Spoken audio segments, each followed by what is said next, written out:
Armed with Glock pistols and driven by a "don't go down easy" code, the Nazi lowriders built their empire through blood, drugs, and unrelenting violence. But every rise meets its fall. Today, we take you inside their sinister world, from the meth houses of California to their shocking implosion in prison.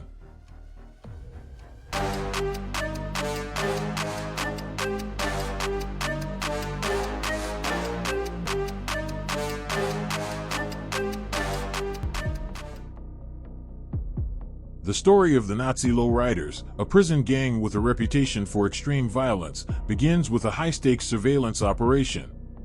Our target was a known methamphetamine user, deeply entrenched in paranoia and fueled by the potent drug coursing through his system. He had made it clear to his associates that he would rather die than be taken into custody. This man, armed with a Glock pistol and bound by the tenuous rules of his parole, was not just any criminal, he was a member of the NLR, a gang synonymous with brutality and a mantra as cold as their actions: don't slip, don't slide, Nazi low ride. On a tense night in Long Beach, California, my prison gang unit was stationed near an aging, two-story White House on Thompson Street. The house itself, a hub for methamphetamine deals, had become a fixture of the neighborhood's darker underbelly. However, narcotics were not our primary concern that evening. Our mission demanded a level of discretion that was painstaking, as any misstep could lead to catastrophic consequences. The target's volatility meant that even the smallest miscalculation might escalate into a life-or-death confrontation. Parked about a block and a half away from the target location, I maintained surveillance from the inside of my undercover car, positioned to monitor the front of the house.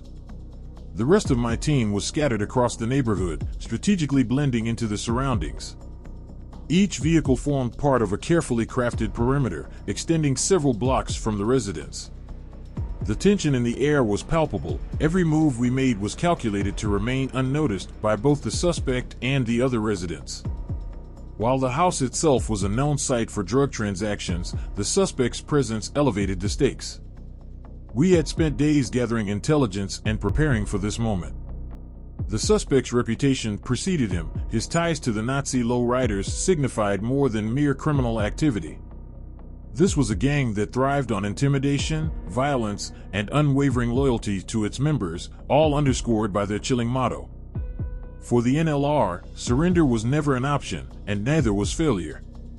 As the night stretched on, the shadows seemed to lengthen with the weight of our anticipation. We knew that any move we made could set off a chain of events that might spiral beyond our control. This wasn't just about apprehending a dangerous individual, it was about dismantling a part of the system that allowed gangs like the Nazi lowriders to thrive, both inside and outside the prison walls. Every second felt like a delicate balancing act, teetering on the edge of chaos. The events of May 14, 1998, unfolded under the warm California sun, a year before the California Department of Corrections would officially launch its crackdown on the Nazi lowriders, cementing the gang's notoriety within the prison system. At the time, the CDC had already identified approximately 1,000 members of this violent organization as part of its growing prison gang network. Meanwhile, the California Department of Justice estimated that the gang's reach extended far beyond state borders, with a membership of around 1,500 within California and over 2,500 nationwide, operating in states such as Arizona, Florida, Montana, Nevada, Pennsylvania, and Utah. Locally, the Los Angeles Sheriff's Department had identified more than 250 NLR members in its CalGang database, underscoring the gang's entrenched presence in Southern California. Our team was joined by CDC agent Dan Ivanilla of the Special Services Unit, a vital ally in our operations.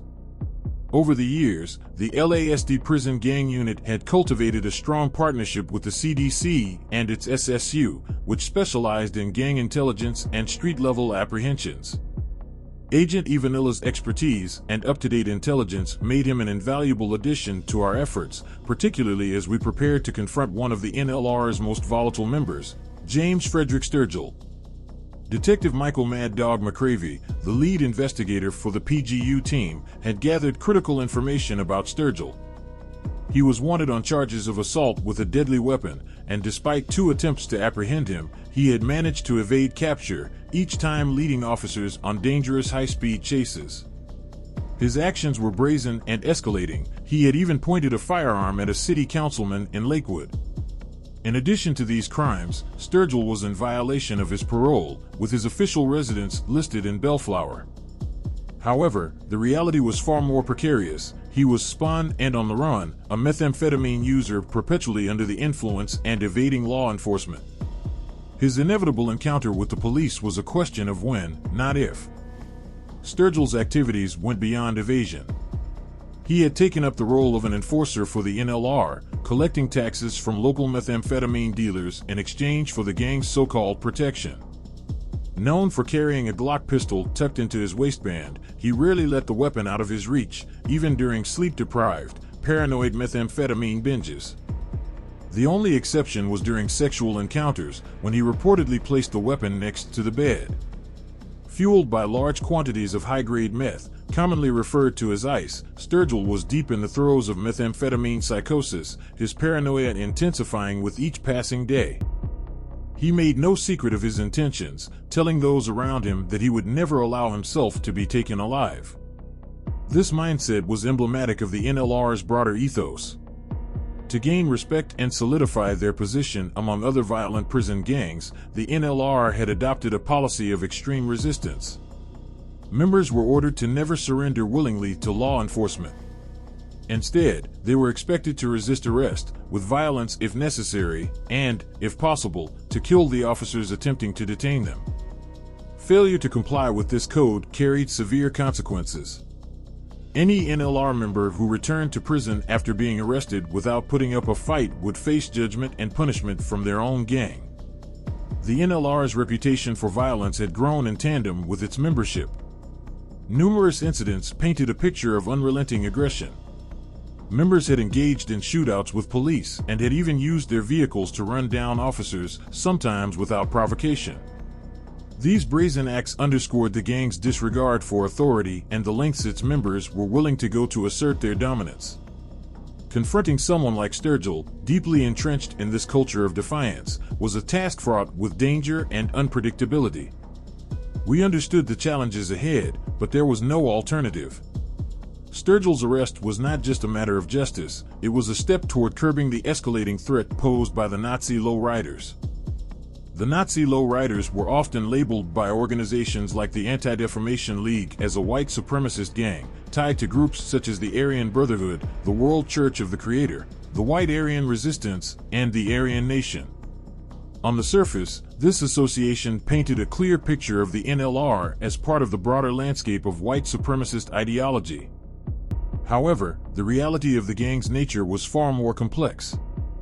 While the NLR employed racial hatred as a tool for recruitment and motivation, their internal structure and membership practices set them apart from the rigid racial purity expected in traditional white supremacist circles.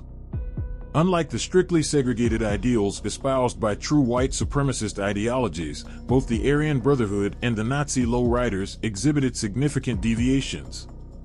Members of mixed racial backgrounds, including Hispanic, Asian, and even Jewish individuals, were integrated into their ranks.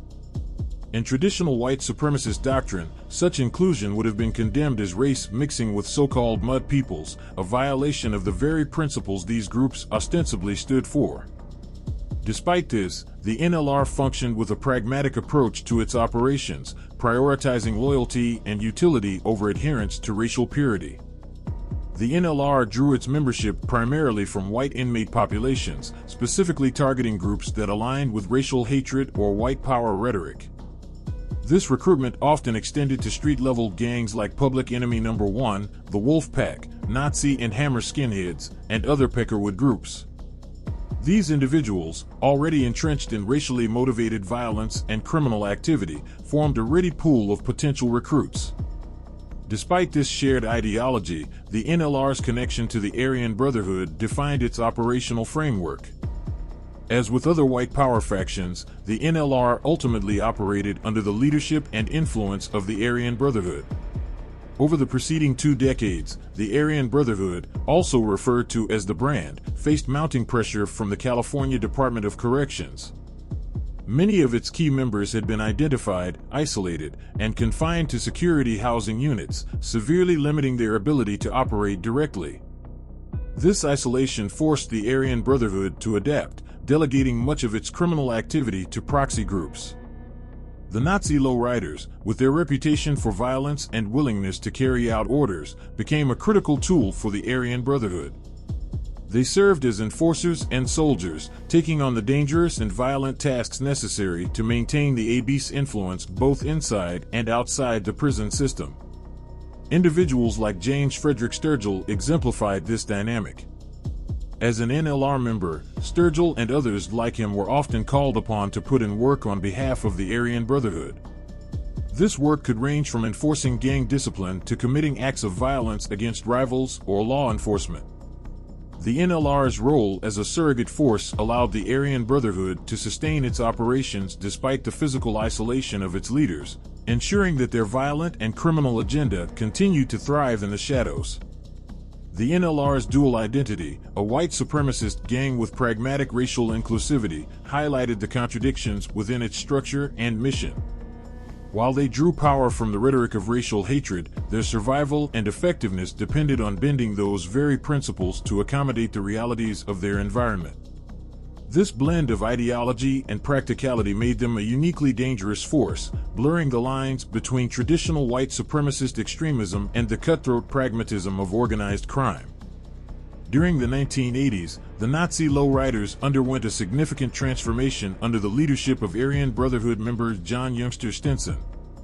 Stinson took control of the gang and implemented a more organized and hierarchical structure, elevating its status within the prison system.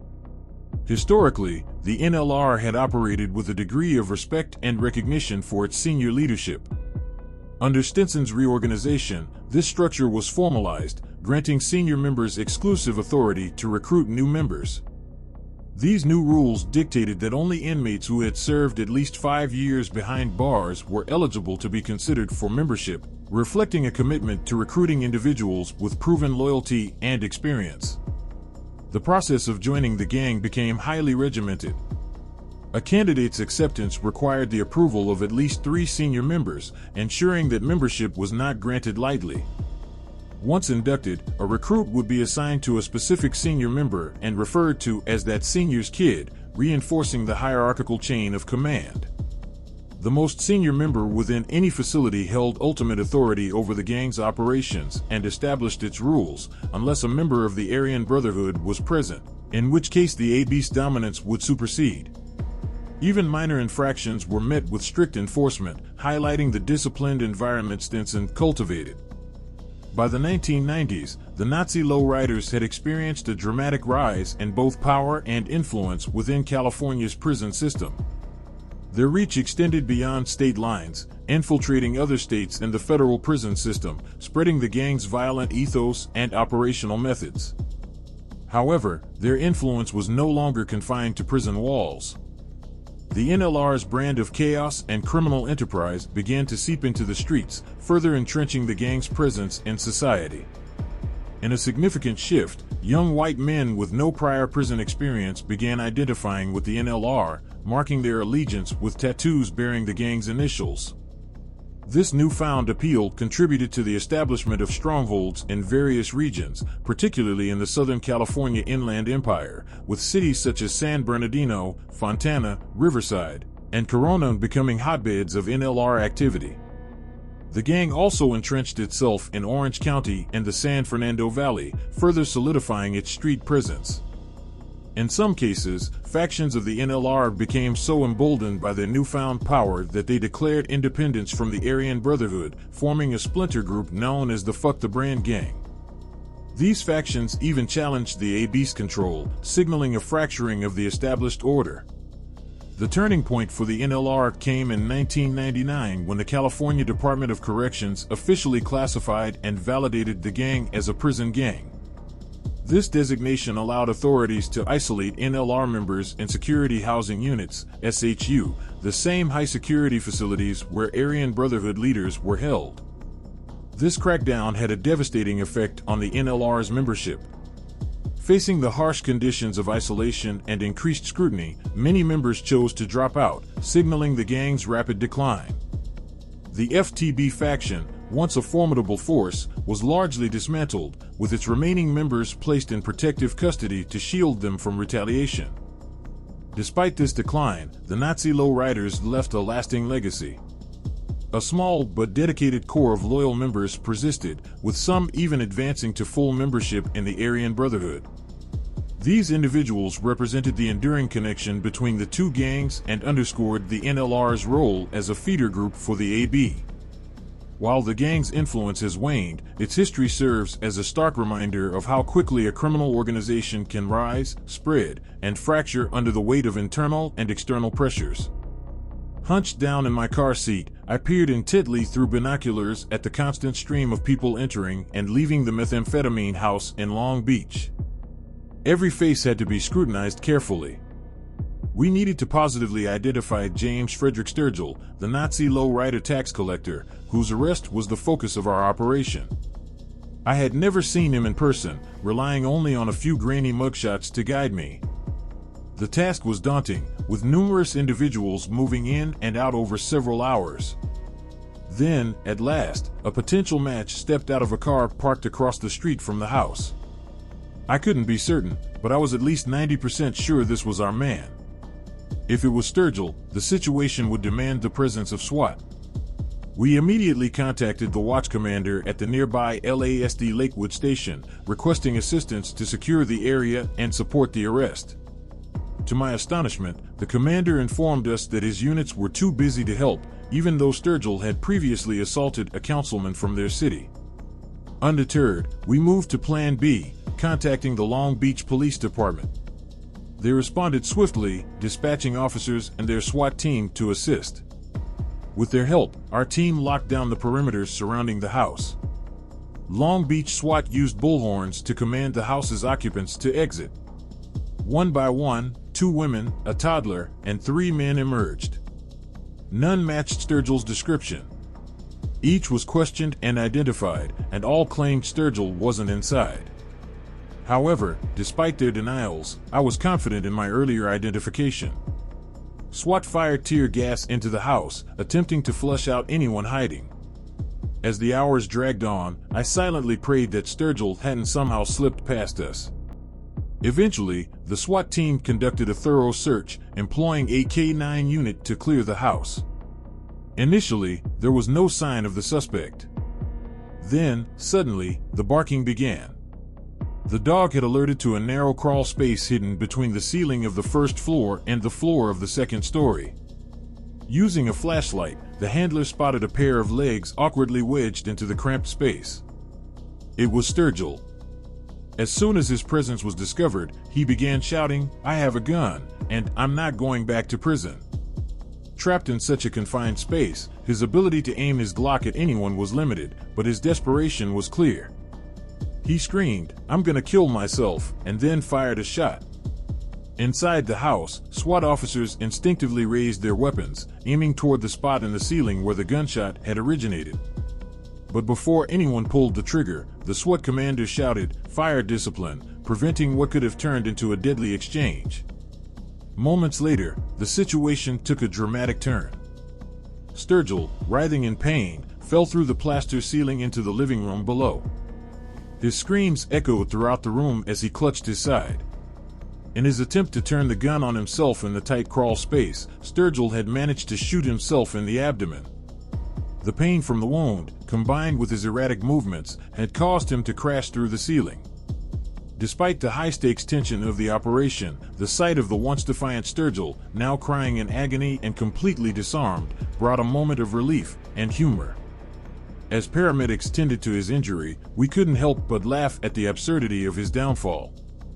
The man who had sworn never to be taken alive was now at our mercy. Following his recovery, James Frederick Sturgill was tried, convicted, and sent back to prison. However, in returning to incarceration, he would face an even harsher tribunal, the Nazi lowriders themselves. Within their ranks, failure to uphold their violent code, especially the edict to never go down easy, could lead to severe punishment or worse. Although this operation ended successfully, it served as a stark reminder of the dangers posed by the NLR. Their members are forged through a brutal process of blood and violence, with every tattooed letter of NLR earned through acts of aggression, including violent assaults and, in many cases, murder. These aren't mere symbols, they are badges of a bloody initiation process that binds members to their code. Are the Nazi lowriders racist? Perhaps. Are they dangerous? Absolutely. Their ideology, while secondary to their penchant for violence, fuels their actions and serves as a recruitment tool. One thing is certain, when you encounter someone wearing those letters, you are dealing with an individual who has embraced a life steeped in crime, hatred, and violence, and who likely views every interaction as a battle they are willing to fight to the bitter end.